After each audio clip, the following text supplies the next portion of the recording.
Tu sais ce que je trouve assez fou, c'est qu'à 40 ans, on peut commencer à sentir qu'on est à l'étroit dans notre propre vie. Au lieu de se dire peut-être que j'ai grandi, on se dit merde alors, j'aurais dû faire ça avant.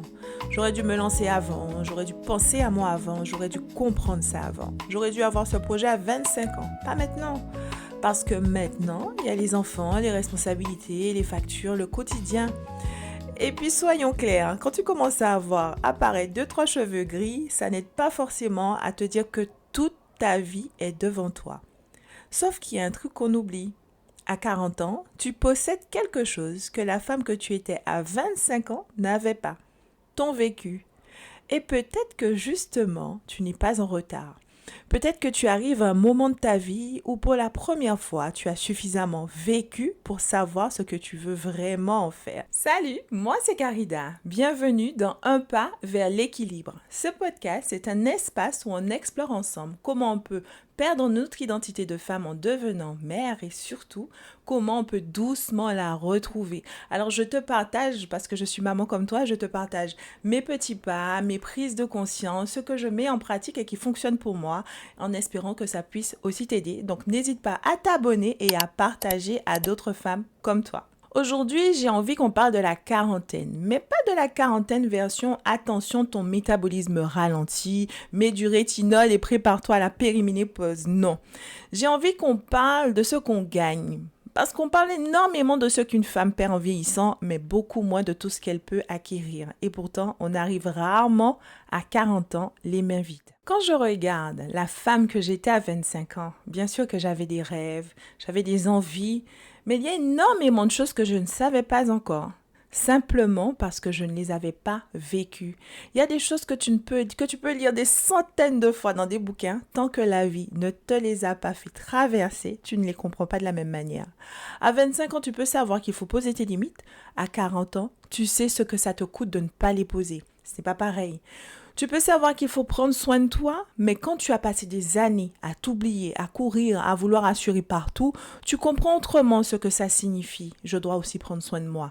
Tu peux savoir qu'il ne faut pas vivre pour les regards des autres, mais après avoir essayé de satisfaire tout le monde et constater que de toute façon, il y aura toujours quelqu'un qui aura quelque chose à dire, là, tu commences vraiment à t'en moquer.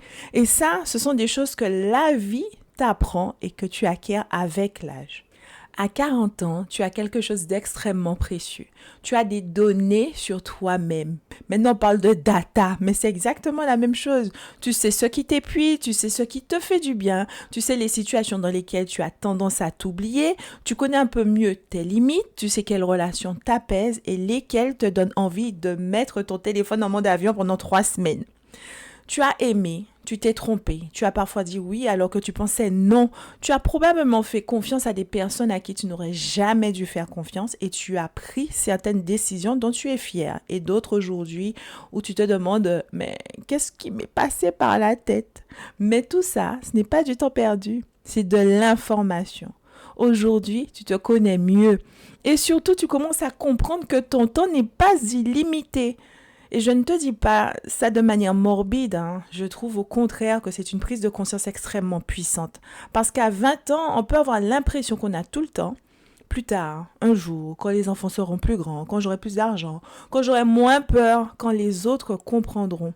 À 40 ans, tu commences à comprendre que un jour n'est pas une date dans un calendrier. Et que si tu continues à reporter ta vie, personne ne viendra te dire, bon, tu sais, ça y est. Tout le monde est satisfait, tu peux commencer à vivre maintenant. Ça n'arrivera pas. Et puis aussi, à 25 ans, parfois tu te demandes, est-ce que je vais être capable de? À 40 ans, regarde derrière toi. Tu as déjà traversé des choses que tu pensais ne jamais pouvoir traverser. Des déceptions, des changements, des responsabilités, des moments de fatigue, des moments où tu ne savais absolument pas comment tu allais faire et finalement, tu as fait. Peut-être pas parfaitement, peut-être pas comme tu l'aurais voulu, mais tu es là. Et ça change énormément les choses. Parce que maintenant, quand la peur te dit « et si je n'y arrive pas ?» tu as des preuves. Tu peux regarder derrière toi et te dire « je ne sais pas exactement comment je vais faire, mais je sais que je suis capable de trouver un chemin, de trouver une solution. » Et ça, La femme que tu étais à 25 ans ne pouvait pas encore l'avoir parce qu'elle n'avait pas encore vécu tout ce que toi, tu as traversé. Alors maintenant, parlons de cette sensation, parce que je pense que beaucoup de femmes arrivent à un moment où elles se disent j'ai peut-être tout ce qu'il faut pour être heureuse, mais je me sens à l'étroit dans cette vie. Et c'est très perturbant, parce que sur le papier, tu as tout ce qu'il faut pour être heureuse et pourtant quelque chose te dérange. Tu as envie d'autre chose, d'un projet, d'espace, de retrouver une partie de toi, de découvrir qui tu es aujourd'hui. Et parfois on appelle ça la crise de la quarantaine, mais moi je ne suis pas certaine que ce soit toujours une crise. Parfois, c'est simplement que la femme que tu es devenue ne rentre plus dans la vie que tu avais construite pour la femme que tu étais. Et là, ça change complètement la manière de regarder les choses. Tu n'as pas forcément besoin de tout envoyer balader, de quitter ton mari, de vendre ta maison et partir élever des chèvres au Costa Rica. Parfois, tu as simplement besoin de te demander qu'est-ce qui ne me correspond plus. Et surtout, qu'est-ce que j'ai envie de créer maintenant. Et c'est là que je veux vraiment venir aujourd'hui.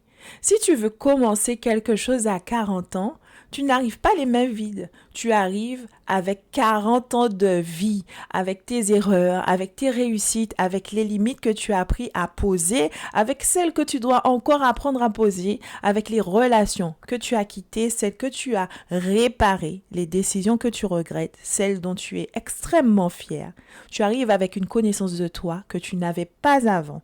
Alors pourquoi regarder toutes ces années comme si elles étaient la preuve que tu es en retard ? Elles sont ta matière première. Et peut-être même que le projet que tu veux créer aujourd'hui, la femme que tu étais à 25 ans n'aurait pas pu le créer. Parce qu'elle n'avait pas encore vécu ce qu'il fallait vivre pour lui donner cette profondeur. Alors j'aimerais vraiment que tu retiennes ça cette semaine. Si quelque chose en toi commence à bouger, si tu ressens cette sensation d'être à l'étroit, ne te précipite pas forcément pour la faire taire, cette sensation. Écoute-la. Demande-toi, dans quoi est-ce que je suis devenue trop grande? Une habitude, une manière de penser, un rôle, une responsabilité, une relation, une façon de vivre.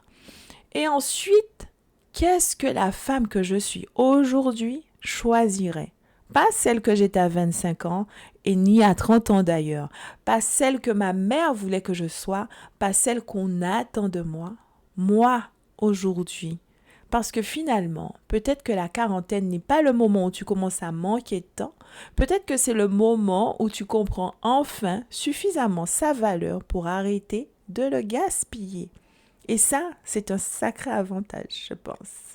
Et si ce genre de réflexion te parle, j'ai créé le cercle. C'est notre espace WhatsApp gratuit entre femmes. On y parle justement de tout ça, de nous, de ce qu'on porte, de ce qu'on veut garder, de ce qu'on veut laisser et surtout de la manière dont on peut construire une vie qui nous ressemble davantage, sans forcément tout envoyer valser pour y arriver. Si tu veux nous rejoindre, le lien est dans ma bio. Avant de partir, regarde une dernière fois tout ce que tu as vécu. Tu n'es pas en retard, tu n'arrives pas les mains vides. Tu arrives avec ton expérience, ton discernement, tes cicatrices aussi, tes apprentissages et surtout avec une femme que tu connais beaucoup mieux qu'avant, toi. Alors utilise tout ça, prends soin de toi, sois la meilleure amie de ton âme. On se retrouve la semaine prochaine pour un pas de plus vers ton équilibre. Belle Bossy Crème!